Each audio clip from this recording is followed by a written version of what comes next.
ചെങ്കടലിന്റെ വടക്കൻ ഭാഗത്ത് അമേരിക്കൻ പടക്കപ്പലിനെ വീണ്ടും ആക്രമിച്ചിരിക്കുകയാണ് യമനിലെ ഹൂത്തികൾ. USS ട്രൂമാൻ എന്ന പടക്കപ്പലിനെയാണ് ഡ്രോണുകളും 2 ക്രൂയിസ് മിസൈലുകളും ഉപയോഗിച്ച് ആക്രമിച്ചതെന്ന് ഹൂത്തികളുടെ സൈനിക വക്താവായ യഹ്യ സാരി പറയുന്നു. യമന് നേരെ ആക്രമണം നടത്താൻ ഈ കപ്പൽ തയ്യാറെടുക്കുകയായിരുന്നു. അങ്ങോട്ട് കയറി ആക്രമിച്ചതോടെ യമന് നേരെയുള്ള ആക്രമണം തടയാൻ കഴിഞ്ഞെന്നും യഹ്യ സാരി ഒരു വീഡിയോ സന്ദേശത്തിൽ പറയുന്നു. ഇന്നലെ വൈകിട്ട് ഇസ്രയേലിലെ ടെല്ലവീവിനെ 2 ഡ്രോണുകൾ ഉപയോഗിച്ചും ഹൂത്തികൾ ആക്രമിച്ചിരുന്നു. അസ്കലാൻ പ്രദേശത്തേക്ക് ഒരു ഡ്രോണും അയച്ചിരുന്നു. ടെല്ലവീവിനെ മാത്രം ഇന്നലെ 2 തവണയാണ് ആക്രമിച്ചത്. ഇസ്രയേൽ ഗാസ അധിനിവേശം അവസാനിപ്പിക്കാതെ ആക്രമണങ്ങൾ അവസാനിപ്പിക്കില്ലെന്നും യഹ്യ സാരി വ്യക്തമായി പറയുന്നുണ്ട്.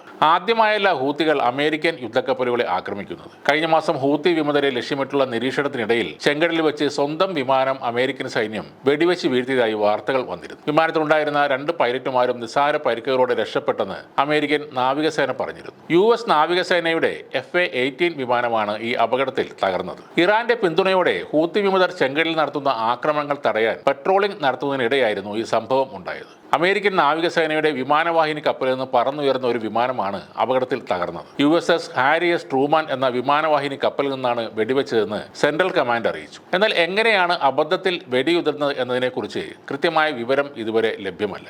ഹൂത്തികൾ തങ്ങളുടെ വിമാനം ആക്രമിച്ച് തകർത്തു എന്ന വിവരം പുറത്തു പറയാനുള്ള ജാള്യത മൂലമാണ് അബദ്ധത്തിൽ സ്വന്തം വിമാനം വെടിവെച്ചിട്ടത് എന്ന വാർത്ത അമേരിക്ക ഇറക്കിവിട്ടത്. നവംബർ മാസത്തിലും 2 അമേരിക്കൻ യുദ്ധക്കപ്പലുകൾക്ക് നേരെ ആളില്ലാ വിമാനങ്ങളും ആന്റിഷിപ്പ് ബാലിസ്റ്റിക് മിസൈലുകളും ക്രൂസ് മിസൈലുകളും ഹൂത്തികൾ തൊടുത്തുവിട്ടിരുന്നു. എന്നാൽ ഇവയെല്ലാം ലക്ഷ്യസ്ഥാനത്ത് എത്തും മുമ്പ് നശിപ്പിച്ചുവെന്നാണ് അമേരിക്കൻ സൈന്യം അറിയിച്ചിരിക്കുന്നത്. കപ്പലുകൾക്ക് കാര്യമായ നാശനഷ്ടങ്ങളൊന്നും സംഭവിച്ചിട്ടില്ല എന്നും ഈ ആക്രമണങ്ങളിൽ ആർക്കും പരിക്കേറ്റിട്ടുമില്ല എന്നും പെൻറ്റഗൺ വക്താവായ മേജർ ജനറൽ പാറ്റ് റൈഡർ പറഞ്ഞിരുന്നു.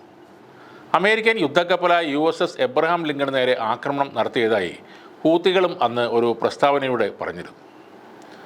കുറച്ചുപേർ മാത്രം അടങ്ങുന്ന ഹൂത്തികളുടെ ഒരു സായുധ സംഘം ലോകത്തിലെ ഏറ്റവും ശക്തരെന്ന് അവകാശപ്പെടുന്നവരുടെ യുദ്ധക്കപ്പൽ പോലും ആക്രമിക്കുകയാണ്.